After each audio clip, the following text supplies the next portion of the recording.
Scripps News correspondent Clayton Sandell is standing by. I've heard of people making it rain in Vegas, but it is now actually raining in Vegas.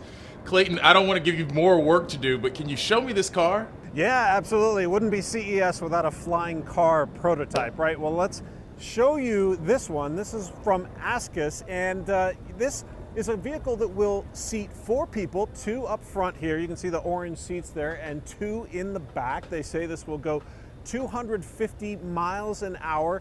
It's all electric. It does have a gas engine sort of as a backup here, and it is not flown yet. So the FAA has not approved this to fly just yet, but they say that will be happening in the next few months. And you know, it looks huge, and it is. How could this possibly be a car? But they say when these wings fold up and everything is compact, it is the size of a large pickup truck, and you can actually fit it into a parking space. Now, one of the cool things is we talked to the CEO a little while ago, Guy Kaplinski, and one of the cool things he talked about is he's not really an aviation guy. He's not doing this to have cool flying cars. The reason that they are developing this vehicle, he says, is to solve some transportation and affordability problems. He says the cities have become far too expensive to live in and buy a house, so he envisions using this vehicle to fly at 150 miles an hour out to the suburbs and back. So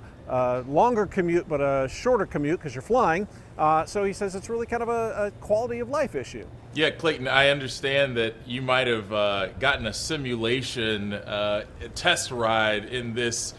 We can call it a flying car, we can call it a helicopter or whatever. I mean, tell me a little bit about the simulation. Like, what was that like? Yeah, flying car, driving plane, which is it? Yeah, we got in the simulator, and we basically drove this vehicle down the runway at San Francisco International Airport, and then just with the touch of a few icons on a glass screen, the vehicle does everything itself. It then transitions into flight mode. And so we took off and simulated a flight around San Francisco. Happy to say I didn't crash, but it is also designed to be completely autonomous. So you can get in this thing, and the idea is you can just plug in your destination and it will fly you there, and you can kind of just sit back and enjoy the ride. A dummy-proof flying car. Clayton, I don't know what kind of license you need to fly this thing, whether it's an M2 designation or a CDL, but I understand there was supposed to be a test flight.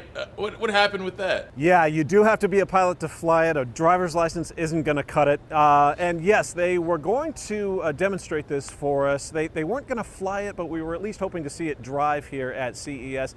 And, you know, this sometimes happens with brand new technologies when you have things that you've never done before. As they were driving it here, it was raining. They got some water leaking into the vehicle here, and so they've had to swap out some batteries and things like that. So it's not moving yet. The future, Christian, is just going to have to wait a little bit longer. Clayton, we understand that isn't flying, but what is flying at CES? Yeah, so we did get a glimpse at something called the Rice Recon. Now, they describe this as a personal, all-electric, ultralight vertical takeoff and landing vehicle. It is very cool. It's got a 25-mile range. It only goes for about $150,000. So, Christian, I have now started a GoFundMe, and if you share it around, you know, you can come over. I'll let you fly it. Clayton, I'm already reaching for my wallet. Thank you so much for setting this up for me. I appreciate you.